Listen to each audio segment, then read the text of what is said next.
부처님의 법은 약재라고 했습니다. 그러면 의사는 누구입니까? 네, 부처님. 이 교당에 있는 제가 의사입니다. 자, 여러분들이 병들었다고 하는 것을 전제하는 것이 아니라 교당은 마음을 치료하는 곳, 마음을 공부하는 곳이기 때문에 여러분들의 교당이 오실 때에는 내가 어떠한 마음병이 있는가, 내가 마음의 건강을 유지하기 위해서는 어떠한 보약을 먹을 것인가, 이것을 생각하고 교당을 들으시는 것이죠. 그래서 여러분들이 병원에 가면 어디가 아파요 말을 하는 것처럼 교당에 오시면 교무님, 나는 일주일 동안 어떻게 살았습니다 라고 자기 고백을 해야 의사가 진단을 내리는 것이죠. 아무 말도 안 하고 있으면 저분이 어디 마음이 건강한가 아픈가를 알 수가 없거든요. 그래서 제가 오늘 설교 제목을 여러분들 마음 진단은 어떠하십니까? 라고 제목을 붙였습니다. 여러분들 자기 진단 한번 해봅시다. 오른손 한번 들어보세요. 마음을 톡톡 들이면서 마음 어떠십니까? 자, 왼쪽 손가락으로 귀에다 대고 마음 어떠십니까? 마음은 어떠십니까? 진단 한번 해보시는 겁니다. 우리가 육신의 병이 가장 쉽게 드는 것이 뭐가 있죠? 응? 허리병. 허리병은 약간 중병에 해당되는 겁니다. 엄마의 허리병은 약간은 좀 걱정이 되는 병이에요. 계속되는 병이기 때문에 우리가 흔히 피곤하면 감기에 걸리기가 쉬워요. 그래서 우리 사람의 몸이 감기에 걸리는 만병의 씨앗이라고 했어요. 감기에 걸리지 않도록 하려고 한다면 평상시에 건강을 잘 유지를 하고 피로를 잘 회복을 시켜야 되는 것이 건강하게 지내는 것이고, 감기에 걸리지 않는 것이고, 감기에 걸리지 않는 것부터 시작해야 몸이 건강하거든요. 그러면 우리가 이제 마음의 병에 가장 걸리기 쉬운 게 뭘까요? 응? 우울증도 조금은 진도가 나간 병이라고 저는 생각하거든요. 그럼 우울증은 왜 걸릴까요? 왜 슬플까요? 엄마가 혼내서. 응? 엄마가 혼내서. 엄마가 혼내서, 즉 자기가 원하지 않는 일을 당하면 일단 마음부터 상하는 거죠. 그걸 우리가 흔히 뭐라고 하면 내가 원하지 않는 일이 벌어졌을 때 내가 잘 적응을 못하는 거예요.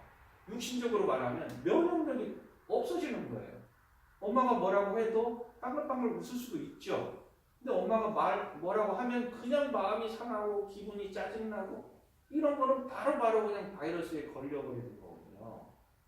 그러니까 우울증에 앞서서 마음병은 뭐냐? 그러면은 어떠한 외부의 영향력, 스트레스에 대해서 내가 그걸 못 견디는 거예요.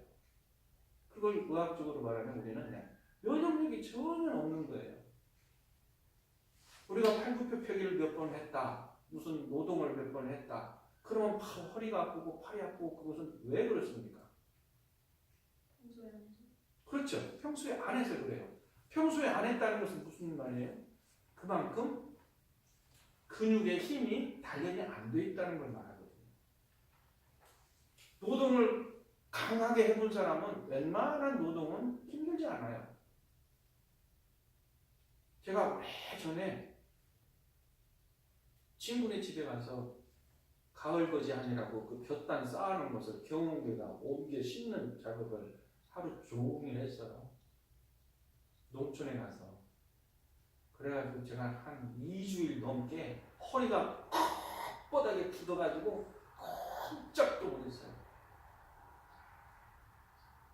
평상시 안 해보더니 하루 종일 논에 가서 일을 했으니 얼마나 힘들겠어요. 사람들은 내가 크게 다리를, 아니 허리를 다친 줄 알아. 꼼짝도 못하고 이렇게 걸어다니니까. 그건 뭐예요? 몸의 근육이 단련이 안 됐기 때문에 그렇거든요. 그러면 마음에 있어서는 그걸 뭐라고 말할 수가 있냐? 마음의 근육을 단련한다 이런 말을 쓸 수가 있어요. 육체에 비유를 해서. 마음의 근육을 단련한다는 것은 어떠한 경계가 있다 하더라도 그 경계를 수월하게 넘길 수 있는 그 힘을 만들어내는 것이죠. 이것이 뭐냐? 육신에서 말하자면 늘 보약을 먹고 건강한 음식을 먹고 기질 단련을 하고 심성 훈련을 하는 거예요. 그래야만 되는 것인데, 자, 우리가 아까 마음 진단 얘기를 다시 한번 돌아가 봅시다. 가만히 생각해 보세요. 나는 어떠한 병에 쉽게 걸리는가?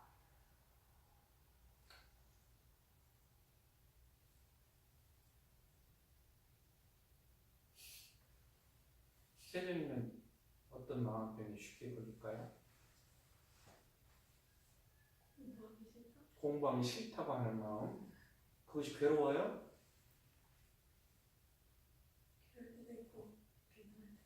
괜찮을 때도 있고 약간은 이길 때도 있다는 거죠. 해야만 되는데 하기 싫다는 마음이 나는 거죠. 그렇죠. 그거는 공부라는 부분뿐만이 아니에요. 일반 성인들도 이것은 해야 되는데 마음은 옳다고 생각하고 해야 한다고 마음은 먹지만 실행이 잘 안 되는 경우가 있어요. 그런 경우는 누구한테나 다 있습니다. 어떤 일이 있을까요? 사장님.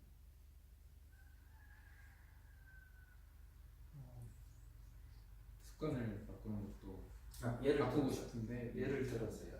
습관도 여러 가지니까.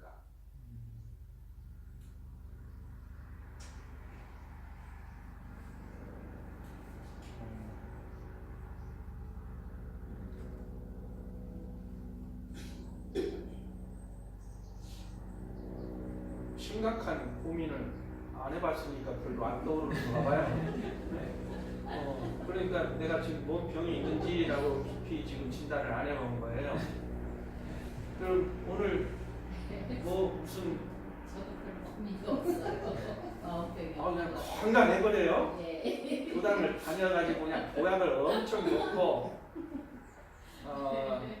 맛있는 약을 많이 먹어가지고 건강하시죠. 대체로 우리 교당 다니시는 분들은 건강하십니다. 문제는 우리 교당을 다니지 않고 교당에 입적을 했으나 그냥 교당 가지 않아도 괜찮아 하고 안 오시는 분들은 지금 어떤 병에 걸려가지고 지금 자행자제하는지 모르시겠어요. 대종사님이 분명히 말씀하셨습니다. 육신의 병은 빨리 나으려고 노력을 해요. 시간도 들이고 병원도 가고 약도 먹고. 그런데 마음의 병이 든 것을 모르는 사람은 그 마음의 병 때문에 일생을 간다. 일생만 가는 게 아니라 그 마음의 병이 다음 생에까지 간다. 그 마음의 병이 종자가 되어버린다. 고의 원인이 된다. 이렇게 말씀하시면서 마음병을 치료를 하라고 하셨거든요. 그래서 제가 오늘 세 가지 아주 정말 좋은 보약이자 정말 만병치료약 세 가지를 아주 비싼 것을 제가 알려드릴 테니까 여러분들 혹시 어떠한 병이 걸렸거든 그걸 치료하시고 병이 아니다라고 생각하더라도 이것이 건강 유지하는 보약제다 생각하시고 들어보세요. 첫 번째는 무엇이 옳고 그른가를 알아야 돼요. 이것이 선업인가 악업인가를 알아야 돼요. 인간으로서 이게 바른 것인가 그른 것인가를 알아야 돼요. 그리고 나의 입장에서 내 역할에서 이게 옳은 것인가 그른 것인가를 알아야 돼요. 그것이 선업과 악업을 구분하는 거예요. 선업과 악업을 구분하는 것은 어떻게 구분을 하냐면 결과를 보면 알아요. 내가 지금 누구하고 사이가 좋지 않다라고 하는 그 결과는 원인이 어디가 있습니까? 내가 누구하고 사이가 좋지 않아. 마음이 소통되지가 않아. 그 원인이 어디가 있어요? 그 결과. 그거는 뭔가 내 자존심이 있다거나 무언가 저 사람이 싫어하는 것을 내가 받아들이지 못하거나 등등등의 원인이 반드시 있어요. 그러니까 우리가 선업을 짓느냐 악업을 짓느냐 하는 것은 지금 현재 나타난 결과를 보고서 진단을 해야 되는 거예요. 그래서 개인적인 문제가 있고 그다음에 타자와의 관계가 있습니다. 그래서 선업을 짓고 악업을 짓지 않는다고 하는 것은 내 개인의 악업을 짓지 않고 선업을 짓는 게 있고 타자와의 관계, 즉 다른 사람과의 관계 속에서의 선업을 짓고 악업을 놓는 이것이 있어요. 그래서 대종사님께서는 불문에 들어오면 또 도문에 들어오면 첫 번째로 계율을 줍니다. 그래서 우리 교법에는 30계문이 있죠. 그 30계문도 보통급, 특신급, 법마 상정급에서 3단계를 나눠가지고 초보자부터 서서히 계문을 지켜나가게 합니다. 계문을 지켜나가게 하는 것은 곧 악업을 놓고 선업을 짓도록 하는 토닥금이에요. 제가 지금 미세먼지가 많아서 삼중 필터의 작용이라 그런 표현을 썼는데 제일 먼저 거친 것을 걸러내야 될 거 아니에요. 응? 처음부터 미세한 것을 걸러내는 것이 아니라 거친 것, 큰 것부터 걸러내는데 그 큰 것을 걸러내는 데에 그 걸음망이 첫 번째가 계문. 그래서 계문은 일단은 첫 번째가 다른 생명을 죽이지 않는 거예요. 예를 들어서 연고 없이 살생을 하지 말라든지 또는 다른 사람이 마음을 굉장히 아프고 힘들게 하는 부업을 짓지 말라고 한다든지 욕을 악한 말을 하지 말라고 한다든지 이런 거예요. 그래서 이 사람 사이의 관계나 자신이 살아감에 있어서 정말 기본적으로 악업을 짓지 않도록 하는 것이 30계문입니다. 근데 법마 상등급에 가면은 조금은 내면의 계율이 들어서기 시작해요. 예를 들어서 탐심을 내지 말며, 진심을 내지 말며, 치심을 내지 말며, 그러니까 성내지 말며, 어리석은 마음 내지 말며, 어리석지 말며, 이러한 계문을 두어서 이제 서서히 거친 것에서부터 이제 중간 단계로 자기 마음을 진단해서 지킬 것을 지키게 하는 것이 계문. 그래서 우리가 30계문을 지키지 않고 점검하지 않고서는 우리의 그 사지가 마음과 정신이 건강할 수가 없습니다. 되게 우리가 흔히 몸이 건강하지 못하면 마음도 건강하지 못하죠. 우리가 가시 하나만 손끝에 박혀도 얼마나 아픕니까? 피부병에 걸리면 얼마나 신경이 많이 쓰입니까? 그런 것처럼 거꾸로 마음과 육신은 떠날래야 떠날 수가 없어요. 엄마 허리가 왜 아픈지, 엄마 허리가 아픈 마음의 원인이 뭔가요? 한국 가족 물어보세요. 응? 그냥 허리가 아프니까 허리가 아픈 건가요? 어디 무엇인가 엄마는 마음의 어떤 치료를 잘못해서 허리가 아픈 것인가요? 그 질문도 할 필요가 있습니다. 즉 마음의 근육을 단련을 해야 되는데 어떠한 일이 있어도 이겨낼 수 있는 마음 힘을 기르는 게 첫 번째가 계문을 지키는 것이다. 그래서 법마 3정급을 잘 지키고 나가면요, 그 다음에는 그것이 뭐가 되냐면 보통 사람은 수준이 넘어가 버리는 거예요. 감히 보통 사람보다는 마음의 근육이 매우 단련되어서 또는 마음의 스스로의 힘을 얻었기 때문에 다른 사람을 치료할 수 있는 그런 견해가 생기게 돼요. 그렇게 올라가면 뭐라고 그래요? 법당 항마이로 그러잖아요. 자기 자신을 이기고 자기 생활의 주변을 능히 수용하고 잘 글을 쓸 수 있으면 그게 법당 항마이라고 해요. 그래서 우리가 기본적으로는 법마 상정까지는 다 30개만 떼버려야 된다. 지켜야 된다. 그런 말씀이고, 두 번째는 이 우리 눈에 보이는 거, 우리가 갖고자 하는 거, 우리가 누리고 있는 거, 이런 것들이 사실은 영원하지 않다는 거예요. 내 일생 사는 동안에 그것이 다 보존된 것도 아니에요. 내가 그렇게 원하고 바라고 그런 것을 취했다 한들 거기서 100% 만족해가지고 그 이상의 원하는 것이 없어지는 것이 아니에요. 그런 말 있잖아요. 논 99마지기 갖고 있는 사람이 한 마지기 더 원한다고. 욕심 끝이 없는 거거든요. 물질의 소유라는 것이 그런 겁니다.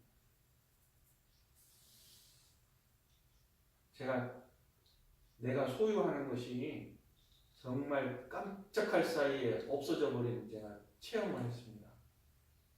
그게 뭐냐면 제가 이제 결혼을 했어요. 한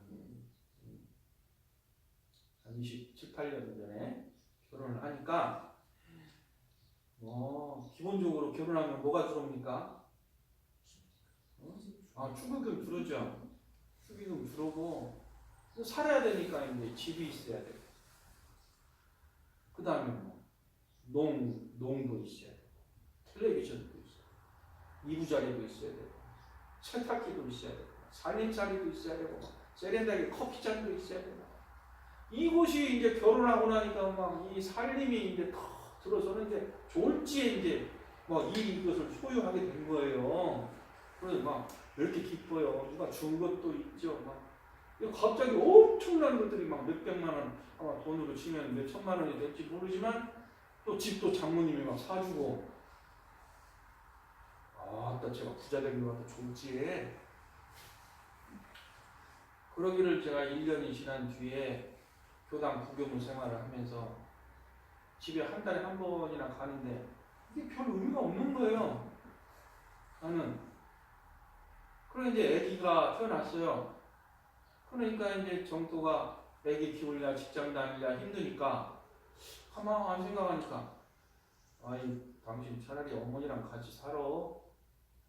그래야 당신도 편안하고 아기도 잘 키울 것 같아. 그리고 이제 장모님하고 저희 살림이 딱 합쳐져 버렸네요.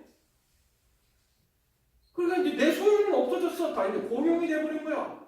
텔레비전도 공용, 이부자리도 공용, 밥그릇도 공용, 커피 세트도 공용. 내 곳이라고 할 곳이 있는 것이 없어져 버렸어요.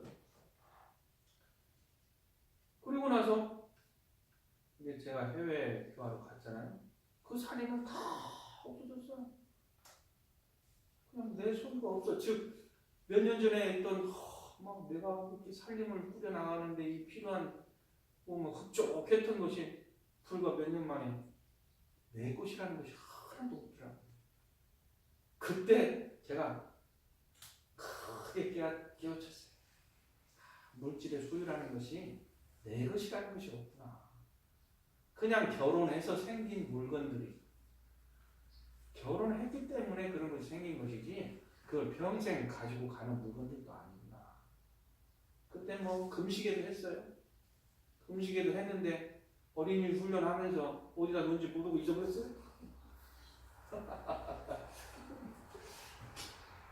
그런 거더라고 그냥. 그래서 이 불경에서 말씀하시는 것은 오온이 공하다. 우리가 생각하고 알고 가지고 있는 것이며 이런 것들이 다 인연의 화합물이라고 그래요. 인연의 화합물. 그때 만남에 의해서 생겨진 물건이고 생각이고 그런 거예요. 내가 그거 사랑하는 사람 만나면 죽을 것 같이 좋아하고 저 사람이 나를 모든 것을 위해서 다 해줄 것 같지요. 그러다가 또 헤어지면 또 그것도 아니야. 사랑을 내가 탐 얻은 것 같고 내가 온통 사랑을 줄 수 있는 것 같아도 그 사람하고 헤어져 버리면 아무것도 없네. 이것을 우리가 실감나는 것이 뭐야? 인간 사이의 만남과 헤어짐, 또 인간의 병, 더 나아가서는 인간의 죽음, 이런 거예요. 그러니까 그때 있어졌다 없어졌다 있어졌다 없어졌다. 그래서 부처님께서는 모든 것이 실체가 없는 것이다. 네가 생각하는 영원한 오랫동안 네가 소유할 수 있을 것이다 라고 하는 것은 없는 것이다. 그러니 그것이 공한 줄 알아라. 텅 비었다라고 하는 것을 알아라. 항상 그것이 여야하게 존재하지 않는다는 것을 알아라 라고 하는 것이 두 번째 공부 방법이에요. 그래야 사람이 집착하지가 않아요. 그래야 거기에 사람이 빠져들지 않는다. 무엇이 옳고 막 그러다라고 막 분별하는 그 생각이 있어 놓아진다. 그래서 우리가 이런 말을 뭐라고 하면 그냥 덤덤해진다. 또는 초월한다. 그런 거예요. 그래서 좀 덤덤한 마음, 물맛 같은 마음, 담백한 마음, 또는 초월하는 마음, 이런 마음을 견지를 해야 된다. 그래야 이 세상을 뿌듯하게 어떠한 외경에, 즉 경계에 흔들리지 않고 살아갈 수가 있다. 세 번째는 이제 아주 수준이 높아지는 겁니다. 수준이 높아지는 건데, 이렇게 마음이 텅 비고 모든 것을 달관하는 마음 자세를 가지고 살다 보면은 이제 세상이 제대로 보여요. 제대로 보여. 즉 전에는 내가 좋다 싫다 하는 그런 마음으로 세상을 봤고, 저것은 내 것이다 하는 마음으로 봤고, 저걸 내가 가져야겠다라고 하는 마음으로 봤고, 나는 잘했다 하는 마음으로도 봤고, 나는 못난 사람이다 라고 하는 그런 마음의 형태로 세상을 보다가 이런 마음을 다 내려놓고 보면 이제 세상이 제대로 보여요. 근데 있는 그대로 보인다 이 말이에요. 그래서 있는 모습 그대로 놓고 보면은 그때서야 이제 모든 존재들이 나를 도와주는 존재구나. 그래서 은혜를 알게 돼요. 대종사님께서 20여 년간 구도하시고 나서 딱 대각을 하시고 나서 사은의 도움으로 내가 대각 진리를 깨쳤다. 그 말씀을 하셨어요. 그러니까 당신 첫 깨쳐서 감상이 모든 것이 다 은혜로운 존재이구나라는 것을 아신 거예요. 엄마 아빠 없으면 살 수 없죠, 세진이. 네. 응? 그리고 학교에 선생님 안 계시고 학교 없으면 못 살죠. 배울 수 없죠. 학원도 마찬가지죠. 그러니까 세진이가 지금 배움의 과정에 있는 모든 대상들이 없으면 살 수가 없어요. 그러면 그 사람들은 학원이나 학교는 학생이 없으면 못 살죠. 안 그래요? 자기 역할을 못 하잖아요. 그 없어서는 살 수는 없는 관계이기도 하지만 모두가 서로가 서로를 위해서 살고 있는 거예요. 근데 못난 인간은 어떻게든지 자기 이득만 취하려고 하고 어떻게든지 다른 사람을 속이더라도 자기 이득을 많이 취하려고 하는 것으로 살죠. 그러나 이제 우리는 마음 공부를 하는 사람이기 때문에 그렇게 서로가 도와주는 관계로 살아간다라고 하는 것을 아는 것이죠. 이것이 이제 지은 은혜를 안다. 그래서 이제 보온하는 행위까지 가게 되는 거예요. 되게 우리가 마음 진단을 톡톡톡 두드렸을 때 마지막에 가서 딱 걸리는 게 있어요. 뭐냐면 왜 이럴까? 왜 이런 일이 벌어질까? 왜 나에게 이런 병이 올까? 왜 이렇게 나한테 이런 고통이 올까? 무엇 때문에 내가 이러한 험난한 세상을 살아야 될까? 라고 하는 의문이 들어옵니다. 더욱이 이제 비교를 해보면 더 그래요. 저 사람은 잘 사는데 왜 나는 이 모양이야? 쟤는 잘생기고 잘 나가는데 나는 왜 안 나가는 거야? 왜 나는 취직도 못하는 거야? 비교를 하면서 왜 나는? 이라고 하는 게 의문이 들어요. 나름대로 열심히 살았는데 그렇잖아요? 최선을 다해서 살고 있는데 왜 나는 왜 이럴까? 라고 하는 것이 진단이 되어 있습니다.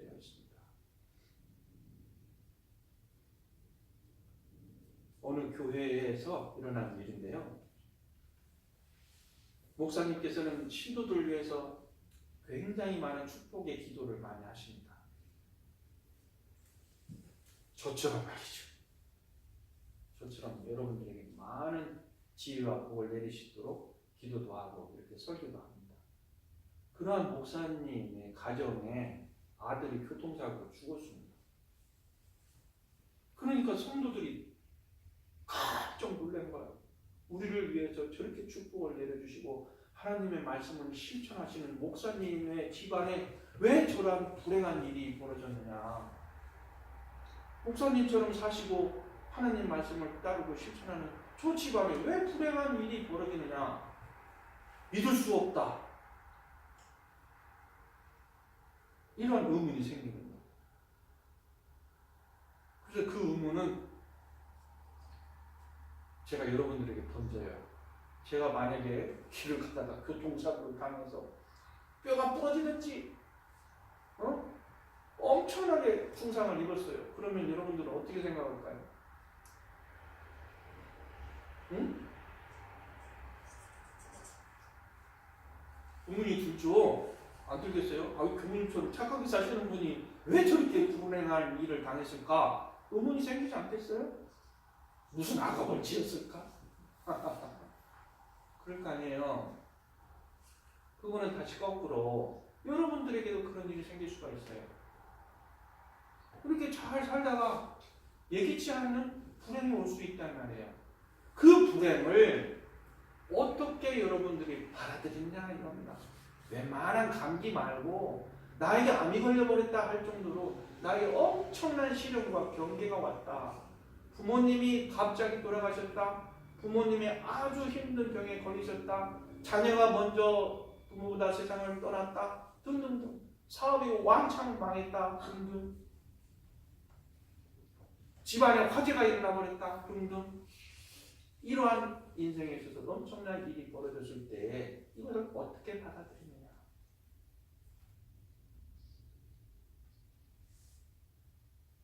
어떻게 받아들여요?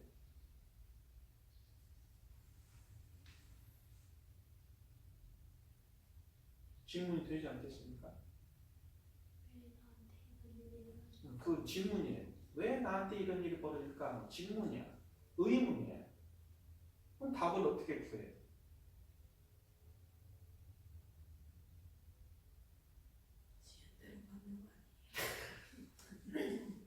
우리 김세정이가 정답을 말했습니다. 일본말로 이럴 때 뭐라고 하냐면 세카이! 정답! 이 말 안 잊어버릴 거예요. 세카이! 정답! 그런 뜻이에요. 지은 대로 받는다라고 하는 것을 우리는 마음속에 가지고 있어야 됩니다. 그런데 내가 뭘 지었길래 이런 것이 오느냐 이거예요. 그것까지 알아야 되거든요. 무슨 일을 지었길래 이런 과보를 받느냐라고 하는 것이 있어야 돼요. 정말 여러분들이 조심해야 될 것이 있습니다. 말 조심해야 될 게 뭐냐면 어느 나환자촌에 성직자가 갔습니다. 성직자가 가서 정말 그 애민한 마음으로 정말 안쓰러운 마음으로 그 환자들에게 기도를 했습니다. 여러분들이 알고 모르고 정말 전생에 큰 죄업을 지어서 금생에 이렇게 엄청난 나병에 걸렸으니 참여하십시오. 여러분들의 죄업을 뉘우치시고 다시는 죄업을 짓지 않도록 기도하십시오. 라고 성직자가 기도를 했습니다. 그 결과 나병 환자들은 무슨 말을 했겠습니까? 야, 이 미친놈아! 내가 무슨 죄업을 지었어? 네가 뭔데 함부로 내가 죄업을 지었다고 하는 거야? 쫓겨나버렸어요. 그러니까 우리가 함부로 지었으니까 받는 거야. 이 말 조심해야 돼. 좀 더 깊이 내가 무슨 업을 지었길래 저 사람이 무슨 업을 지었길래 저런 과보를 받을까라고 정말 신중하고 겸손하고 겸허하게 깊이 생각을 해야 됩니다. 다른 사람에 대해서는 정말 조심해야 돼요. 그러면 자기 스스로에게 정말 깊이 진단을 해야 돼요. 나는 무슨 것 때문에, 나에게 무슨 습관이 있기 때문에, 나에게 무슨 생각이 있기 때문에, 나에게 어떠한 분별심이 있기 때문에, 나에게 어떠한 집착이 있기 때문에 이런 일이 올까? 라고 하는 원인을 찾으면 그 사람이 바로 의사가 된다. 그 사람이 바로 마음병 치료자의 능력을 갖춘 사람이에요. 그래서 결과를 보고 원인을 찾는 사람은 대단한 수준의 마음 치료사이다, 마음 공부를 하는 사람입니다. 그러니까 여러분들은 내가 무슨 업을 짓고 있는가를 면밀히 평상시에 잘 봐야 돼요. 그래서 마음의 고백도 있어야 되죠. 그 다음에 제기 전에 마음의 신고를 올려야 되죠. 그 다음에 어떻게 하겠다라고 하는 자기 마음의 의지를 다짐하는 노력도 해야 되죠. 이렇게 함으로 인해서 항상 여러분들이 내 마음을 진단을 해서 어떠한 내가 업을 짓고 있는가, 그러면은 당연히 내가 나타난 결과에 대해서 수용을 하게 되거든요. 바로바로 알아. 바로바로 알아. 내가 그 마음 때문에 그 행동을 했기 때문에 이런 과거를 봤는구나라고 즉각 거울에 반사를 해서 알듯이 금방금방 알아요. 그렇기 때문에 선업은 지어나가고 악업을 놓게 되고 타인을 이롭게 하면서 자신도 이루어지고 하는 이런 불보살의 행위가 된다, 그런 뜻이기 때문에 평상시에 우리 마음의 진단을 자주 하시고 교당에 오시면 고백도 하시면서 저에게도 말씀을 해주시면 제가 이제 듣고 진단도 해드리고 약이 필요하면 약대도 지어드리고 그러는 겁니다. 그런 것이 교당이니까 앞으로 여러분들은 교당에 오실 때에 마음의 진단 한번 해보시고 교당에 오셔서 서로 간에 공부하시기 바랍니다. 감사합니다. 감사합니다.